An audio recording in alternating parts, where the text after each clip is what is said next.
والعاقبة للمتقين والصلاة والسلام على سيد الرسل وخاتم الأنبياء والمرسلين وعلى آله الطيبين وأصحابه الطاهرين. أما بعد، فأعوذ بالله من الشيطان الرجيم. بسم الله الرحمن الرحيم. فلا وربك حتى يحكموك. صدق الله العظيم وصدق رسوله النبي الكريم الأمين المكين الرؤوف الرحيم. قال الله تبارك وتعالى في شان حبيبه مخبرا وآمرا: إن الله وملائكته يصلون على النبي يا أيها الذين آمنوا صلوا عليه وسلموا تسليما. اللهم صل على سيدنا ومولانا محمد وعلى آل سيدنا ومولانا محمد وبارك وسلم وصل عليه. الصلاة والسلام عليك يا رسول الله وعلى آلك وصحابك يا حبیب اللہ.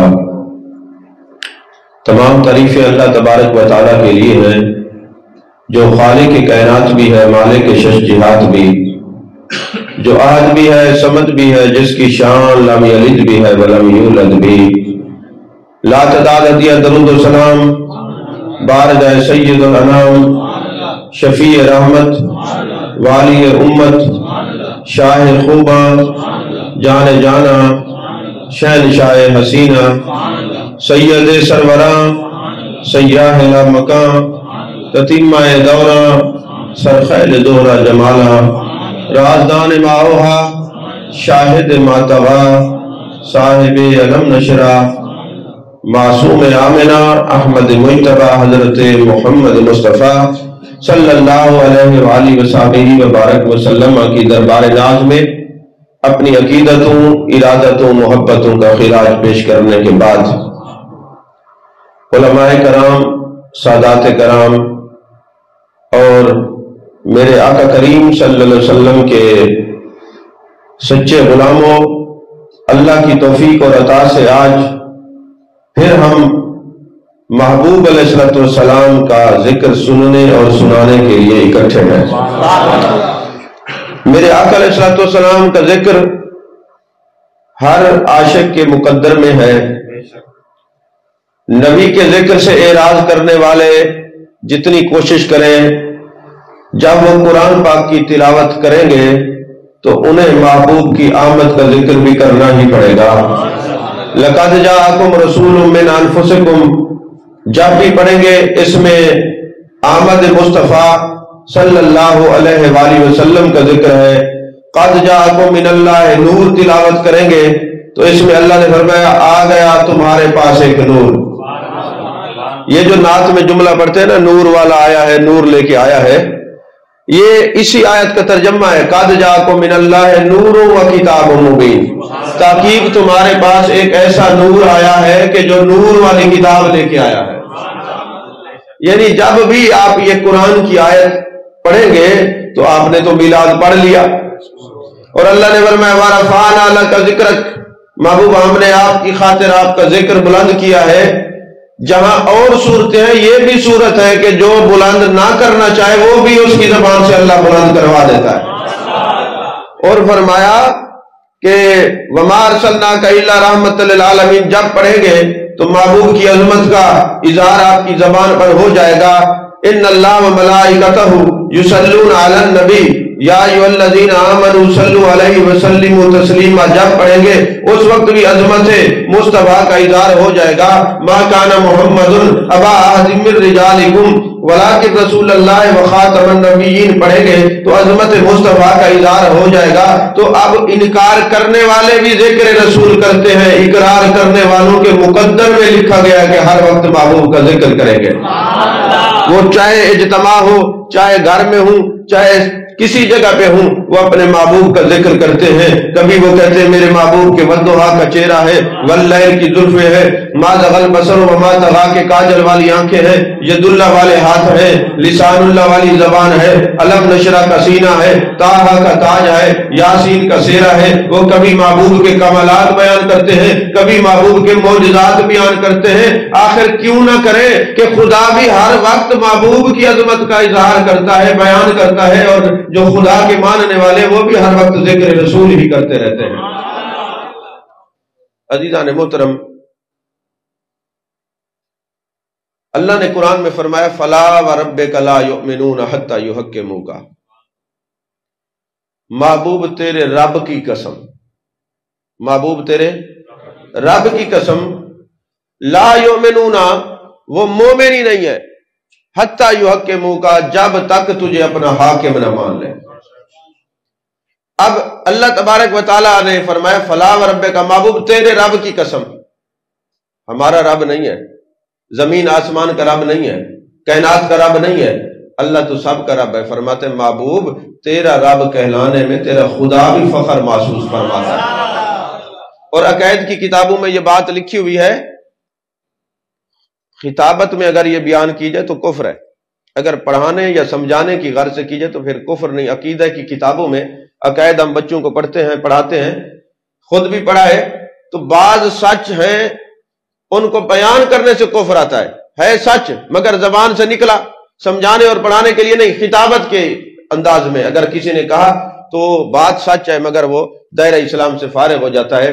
مثال کے طور پر یہ جو جتنے ناپاک جانور ہیں، آخر ہے تو یہ بھی مخلوق، لیکن اگر کوئی خطاب میں یہ کہہ دے کہ معاذ اللہ یہ کتے کا خالق بھی اللہ ہے، خنزیر کا خالق بھی اللہ ہے، یہ سچ، لیکن جو اس سچ کو بیان کرے گا وہ کافر ہو جائے گا۔ کیوں؟ اللہ نے فرمایا محبوب میں ہوں تو سب کا مالک، لیکن بات یہ ہے فلا وربک لا یؤمنون، محبوب تیرا رب کہلانے میں میں فخر محسوس کرتا ہوں۔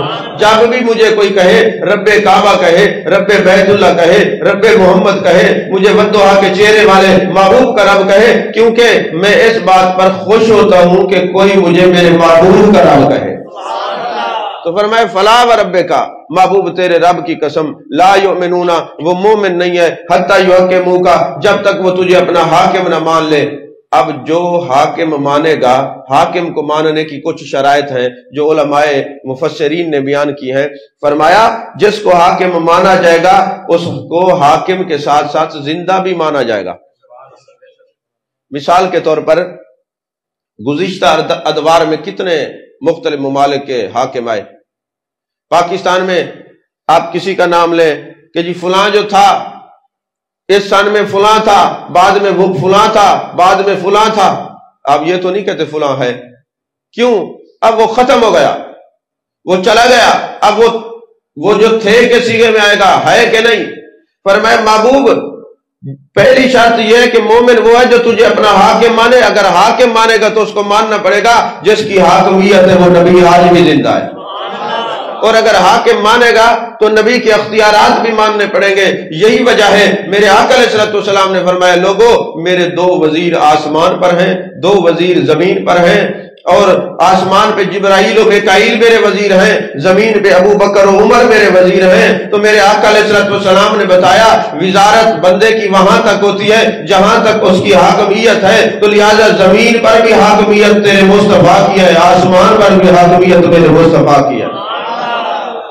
یہاں صرف ایک بات کو ہے نا جہاں اعتراض کرنے والوں کو مغالطہ لگتا ہے، وہ کہتے لو جی تم نے تو نبی کے اختیارات ایسے کیے کہ مختار کل مان لیا اور نبی کو سب کچھ سمجھنے لگ گئے، معاذ اللہ تم نے تو اللہ کے مقام کو گھٹا دیا۔ یہاں پہ مغالطہ ہوتا ہے جو بات اصل سمجھنے کی ہے۔ کوئی بھی اللہ کی عظمت کا انکار نہیں کر سکتا۔ ہم نے کب کہا ہے کہ اللہ تعالیٰ حاکم نہیں؟ اللہ تعالیٰ پوری کائنات کا مالک بھی ہے، حاکم بھی ہے، سب کچھ ہے، لیکن اللہ نے اپنے محبوب کے بارے میں فرمایا محبوب وہ مومن ہی نہیں جو تجھے اپنا حاکم نہ مان لے۔ اس بات کو یوں سمجھے، بعض اوقات ایسا ہوتا ہے کہ زمین آپ کے نام ہے، پراپرٹی آپ کے نام ہے، آپ کسی کو پاور آف اٹارنی دے دیتے ہیں، مختار عام دے دیتے ہیں، اب وہ جو چاہے اس زمین کے ساتھ سلوک کر سکتا ہے کہ نہیں؟ اگر اس کو بیچنا چاہے تو بیچ سکتا ہے، اس کو پلازا بنانا چاہے بنا سکتا ہے، اس کو بلڈنگ بنانا دے چاہے مارکیٹ بنانا چاہے بنا سکتا ہے، کیونکہ اس کے پاس مختار عام ہے۔ اللہ نے یہی فرمایا، محبوب ہم کائنات کے خالق ہیں، تجھے پاور آف اٹارنی دی ہے، جس کو جو چاہے عطا کر، یہ میری طرف سے ہوگا۔ اور پھر ہم تو نبی کی شریعت کی بات کرتے ہیں، نبی کے اختیارات میں نبوت کے اختیارات کی بات کرتے ہیں۔ جس طرح وزیر اعلیٰ کے پاس وزیر اعظم کے اختیار نہیں ہوتے، وزیر اعظم کے پاس جناب والا جو ہے وہ چیف جسٹس کے اختیارات نہیں ہوتے، اور جناب اس کے علاوہ چیف آرمی سٹاف کے جو ہے نا وہ اختیارات نہیں ہوتے، جو جس کا دائرہ کار ہے نا اس میں وہ مختار ہوتا ہے۔ جو وزیر اعلیٰ ہے وہ وزارت علیہ کے دائرہ کار میں مختار کل ہوگا، جو وزیر اعظم ہے وہ وزارت عظمیٰ کے دائرہ کار میں مختار کل ہوگا۔ ہم جو اپنے نبی کے لیے مختار کل مانتے ہیں وہ نبوت اور شریعت کے دائرہ کار میں مانتے، الوہیت میں تو اللہ کے شریک نہیں ہے نا۔ سمجھ میں آ رہی ہے بات کہ نہیں؟ اب کوئی کہے جی میں نبی کو حاکم تو مانتا ہوں، زندہ نہیں مانتا، تو لہذا وہ حاکم نہیں مانتا۔ جو کہے نبی کو تو مانتا ہوں مگر اختیارات نہیں مانتا، وہ اللہ کے حکم کو نہیں مانتا، قرآن کو نہیں مانتا۔ جو کہتے ہیں میں نبی کو حاکم نہیں مانتا، قرآن کہتے ہیں میں تجھے مومن نہیں مانتا۔ مومن وہ ہوگا محبوب جو تجھے اپنا حاکم مانے گا، جو تجھے حاکم مانے گا اس کو ماننا پڑے گا کہ تو زندہ ہے واللہ، تو زندہ ہے واللہ، میری چشم عالم سے چھپ جانے والے۔ اور جو نبی کو حاکم مانے گا اس کو اختیارات بھی ماننے پڑیں گے، اور جو حاکم نہیں مانے گا وہ ایمان سے بھی ہاتھ دھو بیٹھے گا۔ اللہ نے فرمایا محبوب وہ مومن ہی نہیں ہے، مومن وہ ہے جو تجھے اپنا حاکم مانے۔ تو عزیزان محترم یہی وجہ ہے اللہ نے فرمایا، یہ اللہ کے محبوب نے فرمایا واللہ یؤتی وانما انا قاسم۔ بخاری شریف کی حدیث پاک ہے، اللہ عطا کرنے والا ہے، محبوب تقسیم کرنے والا ہے۔ اب گرامر کے اصول سے یہ واللہ یؤتی وانما انا قاسم فعل متعدی ہے۔ متعدی کہاں ہوتا ہے؟ اس میں کوئی خاص چیز نہیں ہوتی، عموم کے لیے استعمال ہوتا ہے۔ یعنی اللہ کے محبوب کیا کیا دیتے ہیں؟ یہ نہ کہو صرف علم دیتے ہیں، یہ نہ کہو صرف رزق دیتے ہیں، یہ نہ کہو صرف جنت دیتے ہیں، یہ نہ کہو صرف نعمت دیتے ہیں، نہیں، فرمایا جو کچھ بھی ہے مومنوں کو در مصطفیٰ سے ملتا ہے۔ یہ فعل متعدی ہے۔ اسی طرح میرے آقا علیہ السلام نے فرمایا یا ربی سل توتا، اے ربیہ مانگ کیا مانگتے ہو، اس میں بھی فعل متعدی ہے۔ کوئی قید نہیں تھی کہ کیا مانگنا ہے، کس وقت مانگنا ہے، کس پیمانے کا مانگنا ہے۔ فرمایا جو مانگو، جتنا مانگو، جس وقت مانگو، جس پیمانے کا مانگو، مانگو صحیح تمہیں دیا جائے گا، تمہیں دیا جائے گا۔ یہی وجہ ہے اللہ نے فرمایا وَأَمَّا السَّائِلَ فَلَا تَنْهَرْ، محبوب جو تیرے در دولت پہ آ جائے تو نے اس کو جھڑکنا نہیں ہے، عطا کرنا ہے۔ اب یہ اصول گرامر یہ ہے کہ اگر وَأَمَّا سائل فلا تنہر ہوتا تب بھی تو جملہ ٹھیک تھا۔ یہ الف لام کیوں لگایا؟ کہا الف لام کی 4 قسمیں ہیں، آد خارجی، آد ذہنی، استغراقی اور جنسی۔ اب میں آپ کو گرامر میں الجھاتا نہیں، اس کا سادہ ترجمہ یہ ہے محبوب آپ کے در دولت پہ صرف انسان نہیں آئیں گے، آپ کے سامنے جانور بھی آئیں گے، جنات بھی آئیں گے، حشرات الارض بھی آئے گا، زمین والے بھی آئیں گے، آسمان والے بھی آئیں گے۔ محبوب جو بھی سائل تیرے در پہ ہے تو نے عطا کرنا ہے، دینا ہے۔ اور ایک الف لام کا معنی یہ بھی ہے محبوب اگر آپ نے نہ دیا، اس کو خالی لوٹا دیا تو میں نے کہا ان اعطیناک الکوثر، میں نے کہا ہے کہ میں نے فلا وربک لا یؤمنون حتی یحکموک، میں نے کہا انا ارسلناک شاہدا۔ اگر آپ کے در سے کوئی خالی لوٹ گیا تو اعتراض آپ پر نہیں ہوگا، مجھ پر ہوگا، کیونکہ میں نے یہ مقرر کیا جو بھی در پہ ہے دینا ہے اس کو۔ سمجھ میں آ رہی ہے بات کہ نہیں؟ تو فرمایا کہ محبوب تقسیم کرتے ہیں، اللہ عطا کرتا ہے، اور ضروری نہیں ہے کہ عطا کرنے والا تقسیم بھی کرتا ہو۔ آپ ایک مثال کو یوں سمجھے، کوئی لنگر بناتا ہے اور لنگر بنا کے کسی کے ذمہ لگا دیتا ہے کہ اب تم تقسیم کرو۔ اب بنانے والے کے پاس کوئی چلا جائے اور جا کے کہے جناب مجھے لنگر چاہیے، وہ کہے کہ بنایا میں نے، تقسیم وہ کر رہے ہیں، ادھر سے لے لو۔ تو اللہ بھی فرماتے ہیں کائنات بنائی میں نے ہے، تقسیم میرے مصطفیٰ کرتے ہیں، جس کو جو چاہے عطا کریں۔ اب دیکھیں نا، جس چیز کا تعلق محبوب کی نسبت سے ہو جائے گا وہ حلال ہو جائے گی، جس کا تعلق نسبت سے ٹوٹ جائے گا وہ حرام ہو جائے گی۔ رشوت کے پیسوں کو بھی تو رزق کہہ سکتے ہیں نا، وہ بھی رزق ہے، لیکن وہ حرام کیوں ہے؟ کہ وہ نبی کے حکم کے خلاف ہے۔ اور جو آپ محنت مزدوری کرتے ہیں، جو آپ کو تنخواہ ملتی ہے، وہ حلال ہے، کیونکہ القاسب و حبیب اللہ، جو کسب کرنے والا ہے، جو مزدوری کرنے والا ہے، وہ اللہ کا دوست ہے۔ جو آپ نے اپنے ہاتھوں سے کمائی کی وہ مصطفیٰ کے حکم کے مطابق ہے، وہ حلال ہے۔ جو رشوت کے پیسے لیے وہ حرام ہے، کیوں؟ کہ اس کا تعلق دامن مصطفیٰ سے نہیں ہے۔ سمجھ میں آ رہی ہے بات کہ نہیں؟ اب یہ جو مشکل گرامر کی تقریر تھی وہ میں نے کر لیا، بس ثانی کی طرف آتے ہیں۔ عزیزان محترم، مسند ابو یعلا کی حدیث پاک ہے، میرے آقا نے فرمایا کہ اب اس حدیث کو سامنے رکھنا ہے کہ دو میرے وزیر زمین پر ہیں، دو آسمان پر ہیں۔ تو جب جو فرشتوں کے سردار ہیں وہ میرے مصطفیٰ کے وزیر ہیں، اس کو یوں آپ سمجھیں ایک وزیر اعظم ہوتا ہے نا، نیچے کئی وزیر ہوتے ہیں، وزیر داخلہ، وزیر خارجہ، اب وہ سارے وزیر اعظم کے تابع ہوتے ہیں کہ نہیں ہوتے؟ تو میرے آقا نے یہ بتایا جس طرح جبریل و میکائیل میرے وزیر ہیں، باقی تو سارے میرے تابع ہیں، ان پر بھی میرا حکم چلتا ہے، ان پر بھی میری حاکمیت چلتی ہے۔ فلا وربک لا یؤمنون حتی یحکموک، محبوب تیرے رب کی قسم وہ مومن نہیں جو تجھے حاکم نہ مان لے۔ اور حاکمیت کا دائرہ کار یہ ہے کہ میرے آقا علیہ السلام کو اللہ نے جب سے حاکم بنایا، قیامت تک اب حاکم میرے مصطفیٰ ہی ہیں صلی اللہ علیہ وسلم۔ یہی وجہ ہے کہ ایک قبیلہ بنی تمیم نبی پاک صلی اللہ علیہ وسلم کی بارگاہ میں آتا ہے، اے جانے جانا ہم مسلمان ہوتے ہیں، کلمہ پڑھتے ہیں، ہم ایمان لاتے ہیں، مگر فلاں جو زمین ہے وہ ہمارے نام کر دی جائے، لکھ دی جائے کہ یہ زمین جو ہے قبیلہ بنو تمیم کی ہے۔ میرے آقا علیہ السلام نے زمین لکھ دی، وہ معاہدہ ہو گیا، ایک صدی گئی، دوسری گئی، تیسری گئی، جب 5ویں صدی آئی، امام غزالی کا زمانہ آیا، امام غزالی 505 ہجری میں دنیا سے جاتے ہیں، تو وقت کے خلیفہ نے کہا چونکہ حاکمیت محبوب کی زندگی کے لیے ہے، آپ دنیا سے وصال کر گئے، لہٰذا یہ زمین بنو تمیم جو ہے واپس کر دے۔ اس وقت جو قاضی تھا اس نے بھی کہا ہاں نبی پاک صلی اللہ علیہ وسلم ظاہری وصال کر چکے ہیں، تو اپنی زندگی کے لیے آپ نے لکھ کے دی تھی کہ یہ زمین قبیلہ بنی تمیم کی ہے، لہذا واپس کر دی جائے۔ جب یہ فتویٰ حضرت امام غزالی کے پاس آیا، جب یہ فتویٰ حضرت شیخ عبد القادر جیلانی کے پاس آیا، جب یہ فتویٰ اس وقت کے بڑے بڑے ائمہ مجتہدین کے پاس آیا، انہوں نے فرمایا کہ قرآن کہتے ہیں فلا وربک لا یؤمنون حتی یحکموک، محبوب تیرے رب کی قسم وہ بے ایمان ہے جو تجھے حاکم نہ مانے، لہذا جس خلیفہ نے کہا کہ حاکمیت اب نہیں وہ بھی بے ایمان ہے، واجب القتل ہے، منکر قرآن ہے، اور جس قاضی نے یہ فتویٰ دیا وہ بھی اس عہدے کے قابل نہیں، کیونکہ حاکمیت قیامت تک میرے مصطفیٰ کی ہے، جس کو ایک بار جو چیز عطا کر دے دوبارہ کوئی نہیں لے سکتا، میرے مصطفیٰ نے جو عطا فرمائی ہے۔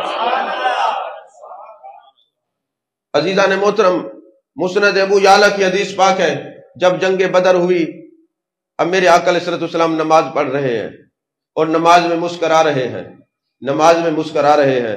اگر اس مسکراہٹ پہ بولوں تو تصوف کے باب کھلنے لگ جاتے ہیں۔ اب مسکرا رہے ہیں، جب نماز ختم ہوئی صحابہ نے پوچھا یا رسول اللہ صلی اللہ علیہ وسلم آپ نماز میں مسکرا رہے ہیں، وجہ کیا ہے؟ اب مجھے یہ بتائیں، امام آگے کھڑا ہو، مقتدی پیچھے، وہ مسکراہٹ دیکھ سکتے ہیں؟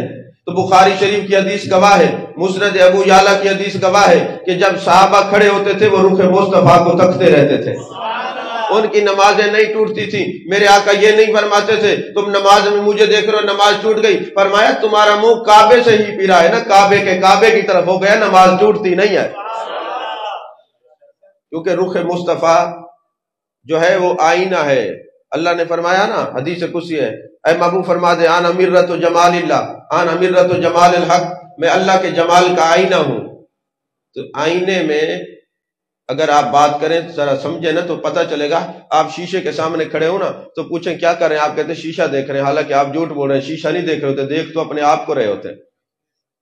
تو جو شیشے کے اندر ہوتا ہے وہی باہر ہوتا ہے۔ تو صحابہ اس راز کو سمجھ چکے تھے، وہ نماز میں جانے جانا کو تکتے رہتے تھے۔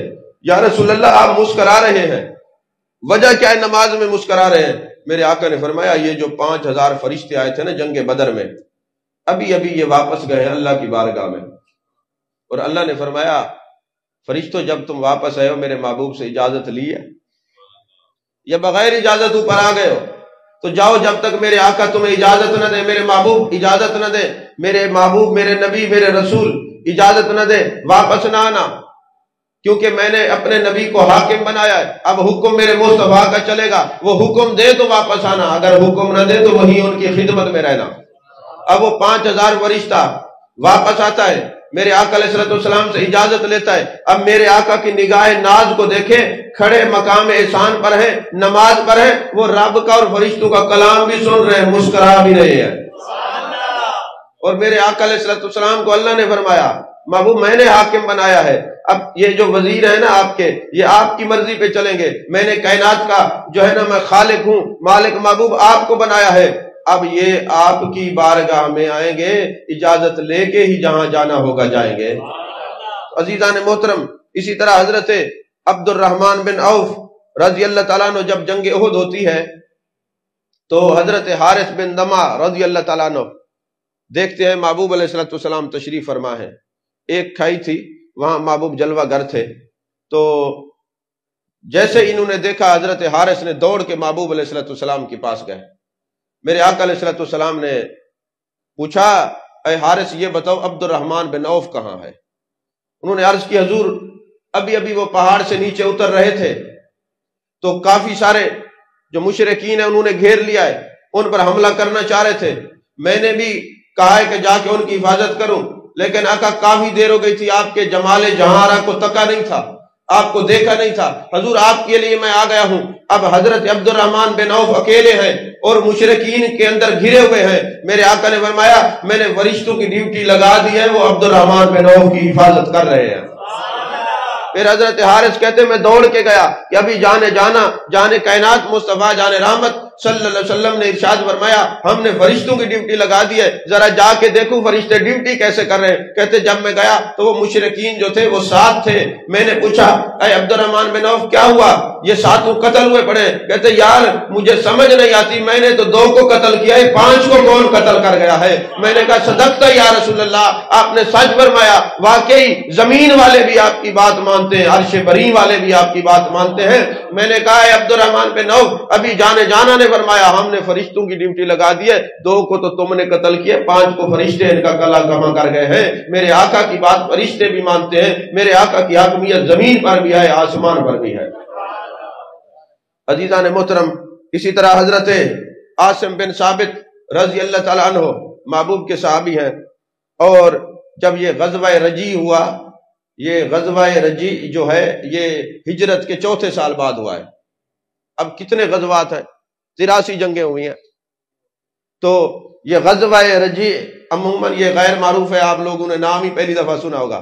تو یہ حضرت عاصم بن ثابت اس غزوے میں جاتے ہیں، اور جب وہاں پہ جاتے ہیں تو وہاں پہ ایک مشرکہ تھی جس کا نام جو ہے وہ سلامہ بنت سعد تھا.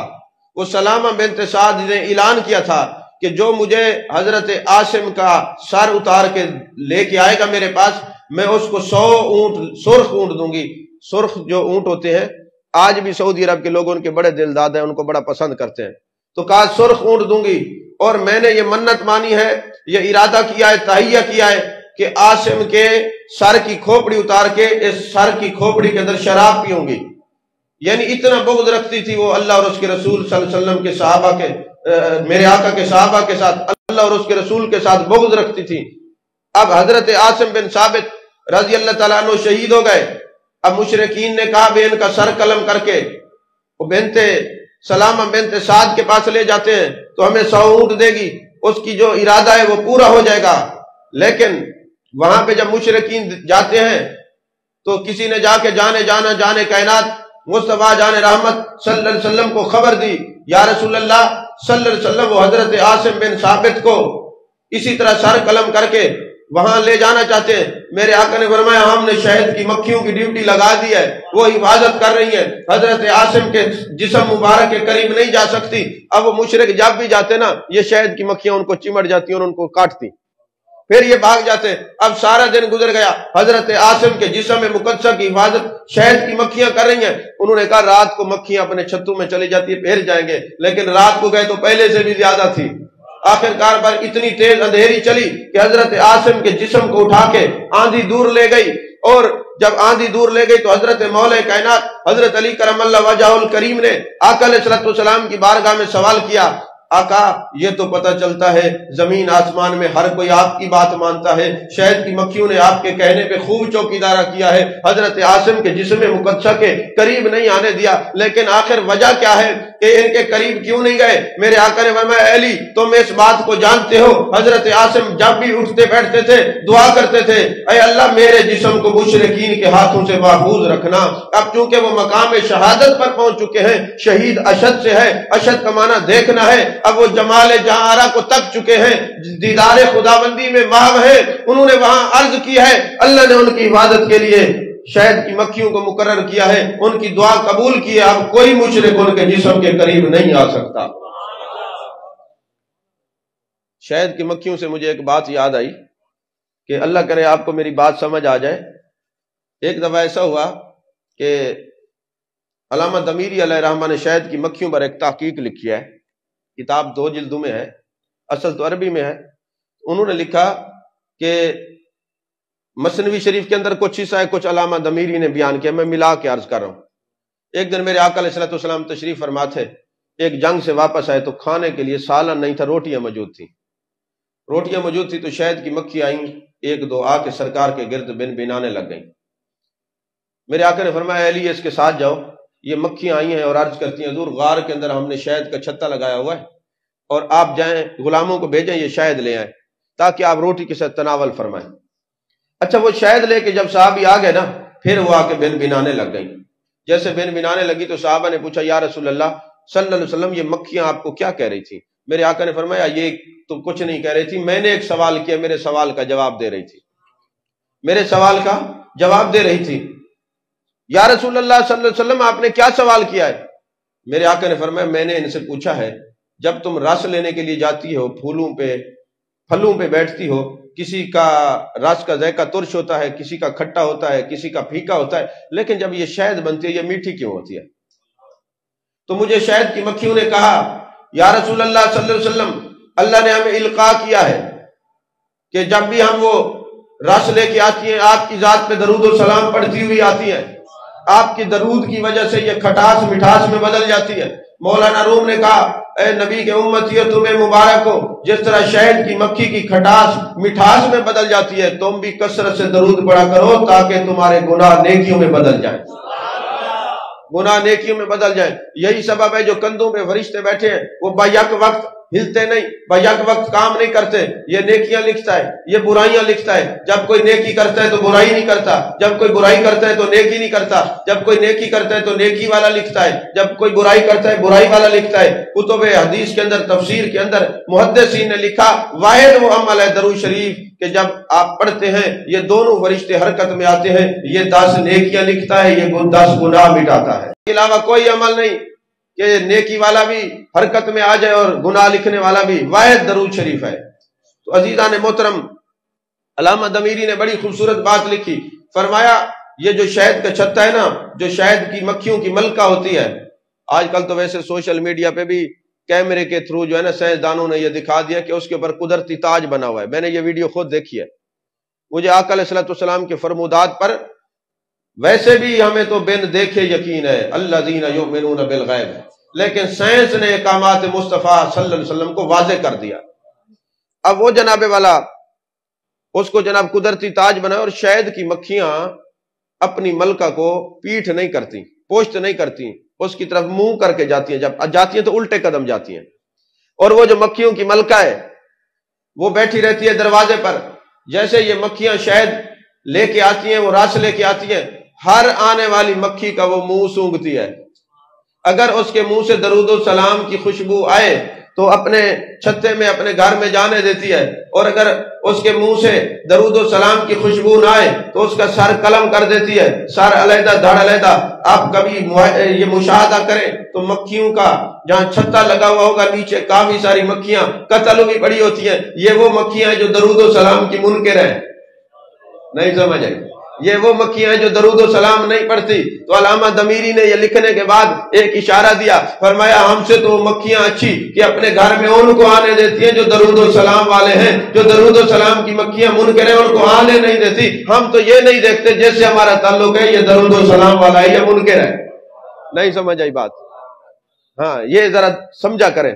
تو عزیزان محترم، حضرت خبیب بن عدی رضی اللہ تعالیٰ عنہ محبوب کے صحابی ہیں، یہ بھی اسی غزوہ کے اندر گرفتار ہو گئے، اور مشرکین نے 6 مہینے آپ کو ایک پنجرے کے اندر بند رکھا، اور وہ اپنی آنکھ سے دیکھتے تھے ایک بیل کے سر کے برابر انگوروں کا گچھا حضرت خبیب کے سامنے رکھا ہوتا اور وہ تناول فرما رہے ہوتے، تو وہ مشرک پوچھتے یہ کہاں سے آیا ہے؟ تو آپ مسکراتے کہ جیسے نبی کے لیے قید و بند کی صحبت کانٹوں سے نبی نے جنت سے منگوایا ہے، میرے لیے جنت سے منگوایا ہے۔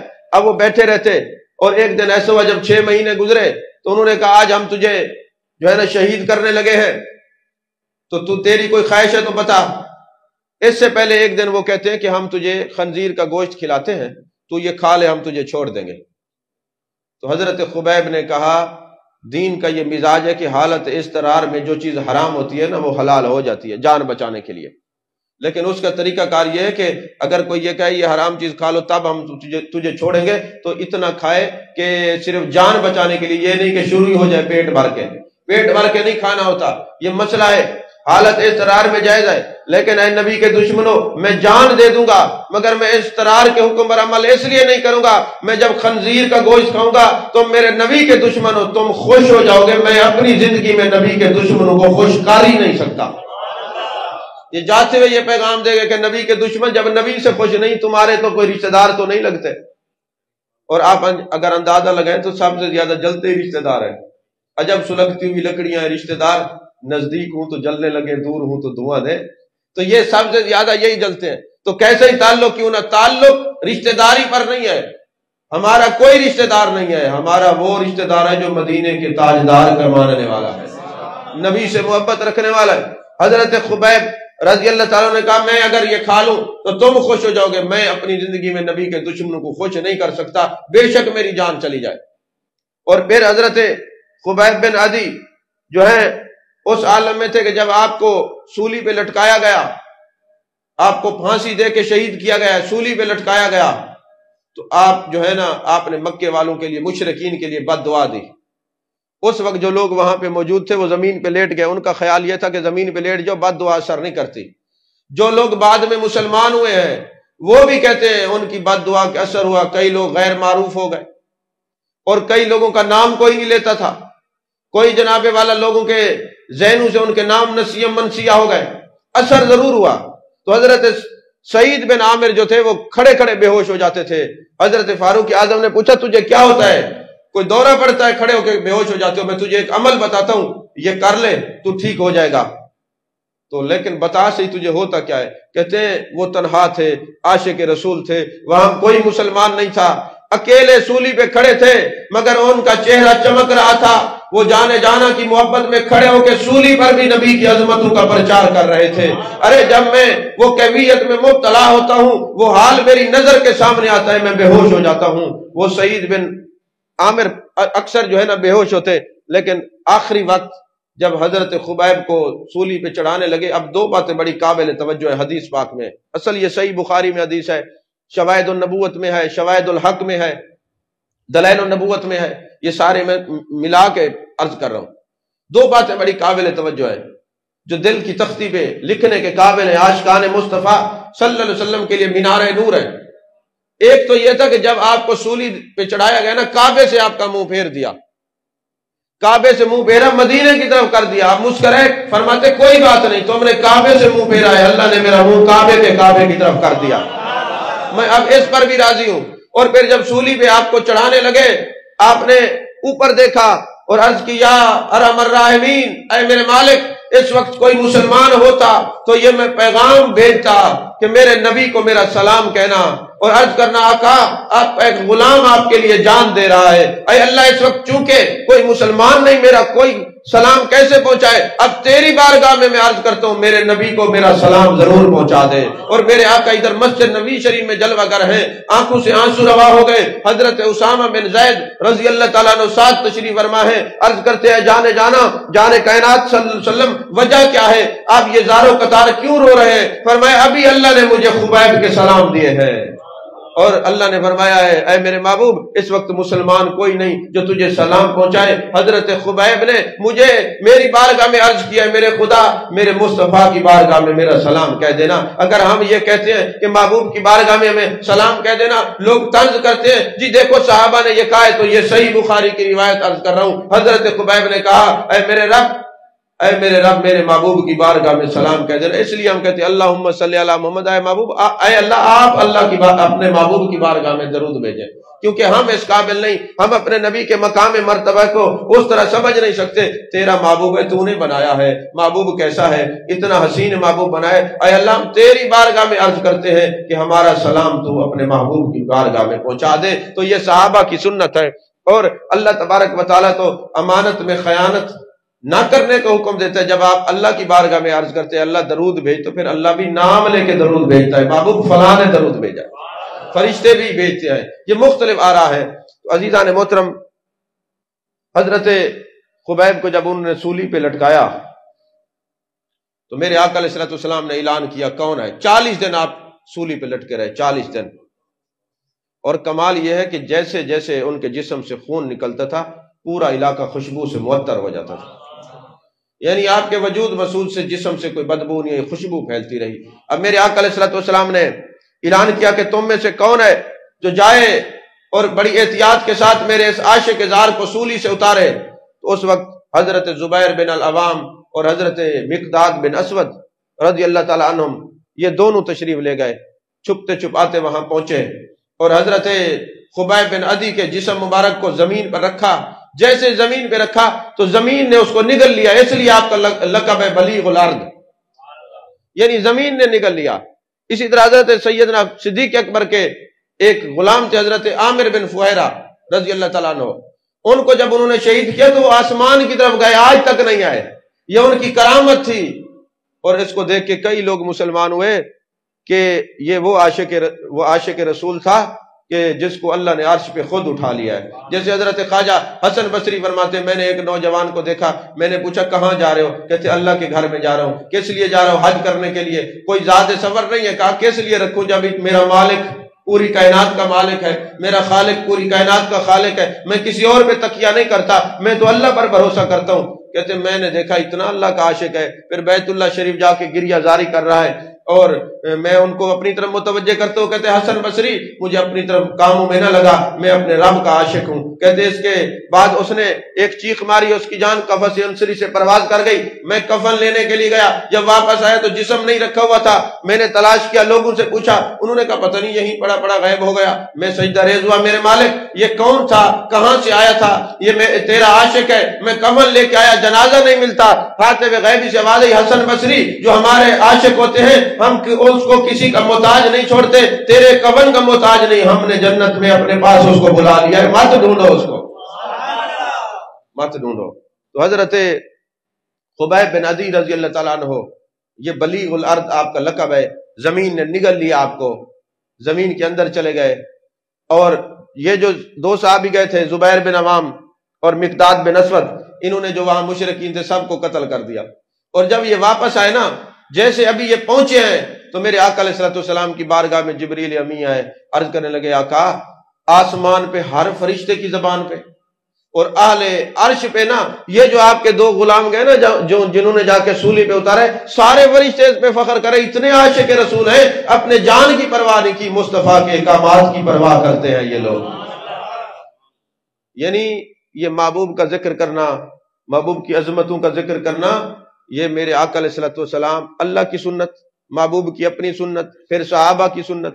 اور یہی وجہ ہے کہ جس گھر میں محبوب کا میلاد ہوتا ہے پورا سال، میں نے ایک صوفی کا قول پڑھا ہے، وہ کہتے 360 مرتبہ اللہ روزانہ نگاہ رحمت سے اس گھر کو دیکھتے ہیں جس گھر میں محبوب کی آمد کا ذکر ہوتا ہے، محبوب کے چرچے ہوتے ہیں، ہر قسم کے حوادثات سے پریشانی سے اللہ محفوظ رکھتا ہے کہ انہوں نے میرے محبوب کا ذکر کیا ہے۔ اچھا ایک کچھ باتیں ہوتی ہیں جو مشاہدہ کی ہوتی ہیں۔ آپ جانتے ہیں کہ جب میرے آقا علیہ السلام دنیا میں تشریف لائے تو تارے زمین کے قریب آ گئے، روشنی ہو گئی، اور خلق لکم فی الارض جمیعا، محبوب آپ کی خاطر ہم نے یہ سب کچھ بنایا۔ وَلَقَدْ زَيَّنَّا السَّمَاءَ الدُّنْيَا، یہ تارے بنائے، سارا کچھ بنائے، کواکب بنائے، سب کچھ محبوب آپ کے لیے بنایا۔ تو آج بھی صوفیاء کہتے ہیں ذکر محبوب وصال محبوب است، محبوب کا ذکر محبوب کے دیدار کا درجہ رکھتا ہے۔ میں بڑے وثوق اور چیلنج سے کہتا ہوں، آج بھی جس گھر میں ذکر ہوگا گھر وہی روشن نظر آتے ہیں۔ جس گھر میں ذکر رسول نہیں وہ گھر روشن آج بھی نہیں ہے۔ اس وقت بھی حضرت حلیمہ کہتی تھی جس گھر میں میرے محبوب کا چہرہ منور ہوگا، آپ کا جسم مقدس ہوگا، اس میں دیے جلانے کی ضرورت نہیں، وہ گھر روشن ہو جائے گا، وہ گھر روشن ہو جائے گا۔ جیسے مختلف چیزیں ہوتی ہیں جو غور کرنے کی ہوتی ہیں۔ اب آپ اندازہ لگائیں نا، جو لوگ درود و سلام والے ہیں نا، انہی کے جنازوں کے بعد دعا مانگی جاتی ہے۔ جو درود و سلام کے منکر ہیں، ان کے جنازے کے بعد دعا کوئی بھی نہیں مانگتا۔ اس کو غور کرے نا تو آپ کو پتہ چلے کیوں نہیں مانگتے۔ وجہ یہ ہے کہ یہ ہے درود و سلام کے منکر۔ اور حضرت فاروق اعظم رضی اللہ تعالیٰ عنہ نے فرمایا کہ جس دعا سے اول آخر درود نہ پڑھا جائے وہ دعا معلق رہتی ہے، لٹکی رہتی ہے، وہ عرش معلیٰ پہ جاتی نہیں۔ اللہ نے فرمایا دعا ایک نعمت ہے، لہذا تم ہو منکر میرے نبی کے درود و سلام کے، میں نے یہ نعمت تم سے لے لی، اب جو درود و سلام والے وہی دعا والی نعمت استعمال کریں گے، ورنہ اور کہیں نظر نہیں آئے گی۔ یہ باتیں سوچنے کی ہیں، سمجھنے کی ہیں، غور فکر کرنے کی ہیں، تدبر کی ہیں، تفکر کی ہیں، تب جا کے سمجھ آتا ہے۔ آج بھی جو درود و سلام والے ہیں انہی کے جنازوں کے بعد دعا ہوتی ہے۔ اور ویسے اگر آپ غور فرمائیں نا، جنازے کے اندر کی دعا جو ہے وہ رسا کو نہیں آتی، بیر کی دعا یہ نہیں مانگنے دیتے، جس ابے نے ساری زندگی کمایا ہے، کھلایا ہے، پڑھایا ہے، اس کو ایک دعا ہی نصیب نہیں ہوئی۔ یہ ہوتا ہے اپنے اہل علم اور اہل عشق لوگوں کو، علماء ربانیین کے دامن سے ہٹنے کا سب سے بڑا نقصان یہ ہے کہ باپ ساری زندگی مزدوری کر کے اپنی اولاد کو پڑھاتا رہا، اچھے عہدوں میں پہنچایا، جنازے کی دعا اس کو نہیں آتی، بیر کی دعا وہ نہیں مانگنے دیتے، ابے کے لیے وہ دعا بھی نصیب نہیں ہوتی۔ سب سے بڑا نقصان یہی ہوتا ہے۔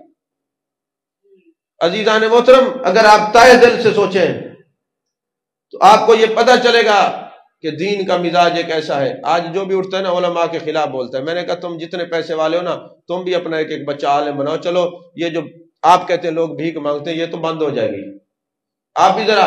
اور اگر یہ جو جن پر اعتراض کرتے ہیں اگر ان کا وجود نہ ہوتا تو کلمہ بھی نہیں آتا۔ اگلے دن یونیورسٹی کے کچھ لوگ آئے، انہوں نے جب مرید ہونے لگے، توبہ طائب ہوئے کسی وجہ سے، تو میں نے جب ان کو پہلا کلمہ پڑھایا تو وہ لا الہ الا اللہ محمد رسول اللہ کے بجائے لا الہ الا اللہ محمد رسول اللہ پڑھتے ہیں۔ 10 دفعہ میں نے ان کی اصلاح کی۔ اب حیرت یہ ہے جس کو کلمہ ہی سیدھا نہیں آتا وہ بھی کہتا ہے میں دین کا مفتی ہوں۔ یقین فرمائیں اگر یہ علماء نہ ہوں تو نکاح پڑھانا تو عوام کو آتا نہیں، پھر بغیر نکاح کے گزارا کریں گے۔ یہ جو نسب ٹھیک ہے یہ ان کی وجہ سے ہے۔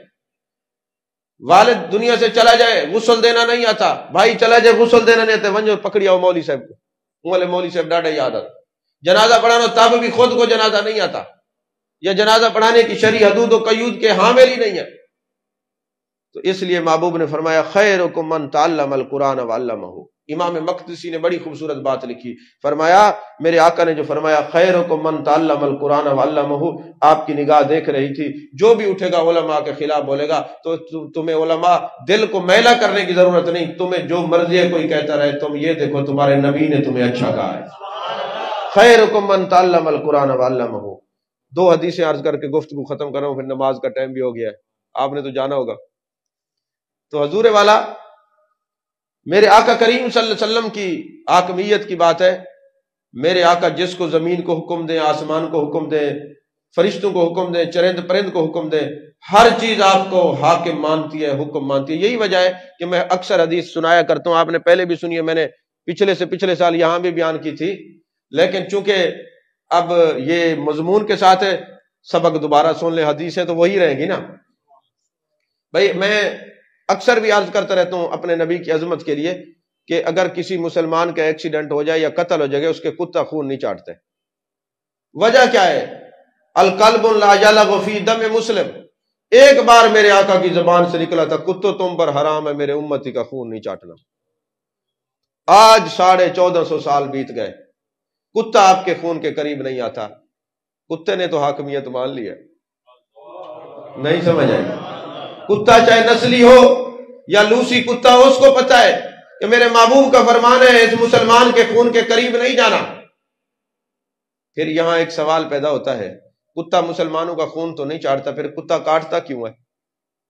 فرمایا بات دراصل یہ ہے جب تک تم زندہ ہو اپنے جان مال کی خود حفاظت کرو، جب تمہاری حفاظت تمہارے ذمہ سے ہٹ جائے گی پھر تم مصطفیٰ کے ذمہ ہو، پھر محبوب تمہاری حفاظت کریں گے۔ یہی وجہ ہے پوری کائنات کے مالک، پوری کائنات کے حاکم میرے مصطفیٰ کریم صلی اللہ علیہ وسلم ہے۔ یہی وجہ ہے کہ میرے آقا علیہ السلام پر زکوٰۃ فرض نہیں ہے، کیونکہ آقا اپنے غلام کو زکوٰۃ نہیں دے سکتا اور غلام اپنے آقا کو زکوٰۃ نہیں دے سکتا، اور قرآن کہتا ہے فلا وربک لا یؤمنون حتی یحکموک، محبوب آپ تو حاکم ہیں، یہ ساری آپ کی رعایا ہے، یہ آپ کو زکوٰۃ نہیں دے سکتی، آپ ان سے زکوٰۃ نہیں لے سکتے، لہٰذا نہ آپ پر زکوٰۃ لازم ہے۔ باقی جو آپ کی اولاد ہے وہ زکوٰۃ نہیں لے گی نہیں، وہ دے گی ضرور، لیکن آپ لے بھی نہیں سکتے، دے بھی نہیں سکتے، کیونکہ آپ حاکم ہیں۔ تو ارکان اسلام ہمارے لیے 5 ہیں، میرے آقا علیہ السلام کے لیے 4 ہیں، زکوٰۃ آپ پر فرض نہیں ہے، یہ حاکمیت کی وجہ سے نہیں۔ تو ایک دفعہ ایسا ہوا، میرے آقا علیہ السلام تشریف فرمائے، جنگ کے موقع پہ سخت سردی ہے، اور اتنا سردی ہے کہ خون جو ہے وہ برف بنا ہوا ہے، خون جم رہا ہے۔ میرے آقا نے فرمایا تم میں سے کون ہے جو جائے اور دشمنوں کی خبر لے آئے؟ حضرت حذیفہ کھڑے ہوتے ہیں، عرض کرتے یا رسول اللہ صلی اللہ علیہ وسلم سردی بڑی ہے، بڑے پریشانی کا عالم ہے، جسم ٹھنڈا ہو گیا، اعصاب جو ہیں وہ چلنے کے قابل نہیں رہے۔ میرے آقا نے فرمایا تم ایک بار موسم کو مخاطب کہہ دو میرے نبی نے کہا ہے حذیفہ پر گرم ہو جا۔ حضرت حذیفہ قسم اٹھا کے کہتے ہیں کتب حدیث میں اور سیرت کی کتاب میں، حضرت حذیفہ کہتے ہیں خدا کی قسم ہر صحابی سردی سے بیٹھا ہوا تھا اور مجھے پسینے آ رہے تھے، مجھ سے صحابہ پوچھتے ارے کیا ہوا؟ میں نے کہا میں نے موسم کا پیغام، نبی کا پیغام موسم کو دیا ہے، تم پہ موسم ٹھنڈا ہے، مجھ پہ موسم گرم ہو گیا ہے۔ ارے میرے مصطفیٰ کی حاکمیت تو موسم پر بھی ہے۔ بخاری شریف کی حدیث پاک ہے، میرے آقا علیہ السلام کے صحابہ عرض کرتے یا رسول اللہ صلی اللہ علیہ وسلم کھانے پینے کے لیے کچھ نہیں ہے، پیاس لگی ہوئی ہے اور مہربانی فرمائے۔ میرے آقا نے فرمایا تھوڑا تھوڑا پانی اگر مشکوں کے اندر ہے تو نکال کے لو، 1-2 قطرہ بوند تھوڑی سی نکلی، ہم نے کٹورے میں رکھی، محبوب علیہ السلام کی بارگاہ میں لے آئے۔ راوی حضرت ابو ہریرہ رضی اللہ تعالیٰ عنہ ہے، میرے آقا نے جیسے ہی اپنے ہاتھ ید اللہ والا کٹورے میں رکھا، 5 انگلیوں سے چشمے پھوٹنے لگے۔ حضرت ابو ہریرہ کہتے ہیں خدا کی قسم ہم 1500 صحابہ تھے، ہم نے پانی پیا، جانوروں کو پلایا، آٹے گوندے، پھر میرے آقا نے فرمایا بس کرے۔ پھر آپ نے جب ہاتھ اٹھائے تو لگتا تھا حوض کوثر سے کنیکشن محبوب نے اپنے ہاتھوں سے کر دیا ہے۔ خدا کی قسم یہ تو 1500 صحابہ تھے، اگر 3 لاکھ بھی ہوتے تو پانی ختم نہ ہوتا۔ تو چشمے نکالنا پتھروں سے آسان ہے، مگر کوئی اپنی انگلیوں سے چشمے نکال کے اپنی امت کو سیراب کرے تو پھر پتہ چلتا ہے۔ تو میرے آقا علیہ السلام کو اللہ نے حاکم بنایا ہے، حاکمیت میرے مصطفیٰ کی ہے۔ جو کہے میں نہیں مانتا، اللہ کہتے تو ہے ہی بے ایمان، تو اس سے تو میری بات ہی نہیں۔ اور میں نے قسم کھائی ہے ولا وربک لا یؤمنون حتی یحکموک، خدا کی قسم، خدا کی محبوب تیرے رب کی قسم، وہ مومن ہی نہیں ہے، وہ مومن ہی نہیں ہے جب تک تجھے اپنا حاکم نہ مانے۔ تو اب حاکم مانیں گے تو حیات بھی ماننی پڑے گی، حاکم مانیں گے تو اختیارات بھی ماننے پڑیں گے، حاکم مانیں گے تو ذکر بھی کرنا پڑے گا۔ نہیں سمجھ آئی؟ جس کو آپ حاکم مانتے اس کا ذکر نہیں کرتے، تو کرتے ہی لوگ اپنے حاکموں کا ہی ذکر ہے۔ اور میں سیدھی سی بات کیا کرتا ہوں کہ جب میلاد النبی کا موسم آتا ہے نا تو کوئی بندہ جھنڈا لگا لے تو بیچارہ مصیبت میں آ جاتا ہے۔ ہر بندہ کہتا ہے یہ کیوں لگایا ہوا ہے، یہ کیوں لگایا ہوا ہے۔ میں نے کہا پہلے تو یہ غور کرو جھنڈا ہوتا کس لیے؟ جھنڈا کسی سے تعلق کے اظہار کے لیے ہوتا ہے۔ جب جنگیں ہوتی تھی جھنڈے لے کے جاتے تھے، کافر سمجھ جاتے تھے یہ جھنڈا مسلمانوں کا ہے، اور مسلمان سمجھ جاتے تھے کہ یہ جھنڈا لات منات اور عزا کے بتوں کے ماننے والا۔ جھنڈا کسی سے اظہار تعلق کے لیے ہوتا ہے۔ اگر کسی کے گھر پہ شیر کا جھنڈا لگاؤ تو بتانے کی ضرورت نہیں ہوتی، پتہ چل جاتا ہے یہ گھر والا کس پارٹی کا ہے۔ اور اگر تیر لگاؤ تو پھر بھی بتانے کی ضرورت نہیں، پتہ چل جاتا ہے۔ اور اگر بلہ لگاؤ تو پھر بھی پتہ لگ جاتا ہے، اور اگر کالا جھنڈا لگاؤ تب بھی پتہ چل جاتا ہے یہ کون ہے۔ تو جھنڈا تو اظہار کے تعلق کے لیے، کسی کے گھر میں کسی کا جھنڈا ہے، چلے کم از کم ہمارے گھر پہ گنبد خضرا کے مکی کا جھنڈا ہے، ہم بتا رہے ہیں ہمارا کسی سیاست دانوں سے تعلق نہیں، ہمارا تعلق تو گنبد خضرا کے مکی سے ہے۔ تم اپنے حاکموں کے جھنڈے لگاؤ، ہم اپنے نبی کے ہاتھ جو اصل حاکم ہے جن کی وجہ سے تمہیں حاکمیت ملی ہے، تو اللہ بھی فرما رہے کہ وہ حاکم ہے، تو لہٰذا ہم اپنے گھروں پہ اپنے نبی کا جھنڈا لگاتے ہیں۔ یہ اس تعلق کے اظہار کے لیے، نہ یہ فرض ہے نہ واجب ہے، لیکن اظہار ضروری ہے تاکہ آنے والا پریشان نہ، اس کو پتہ نہ چلے میں کہاں جا رہا ہوں۔ اللہ تعالیٰ میری معروضات کو قبول فرمائے، آمین۔ وآخر دعوانا الحمدللہ رب العالمین۔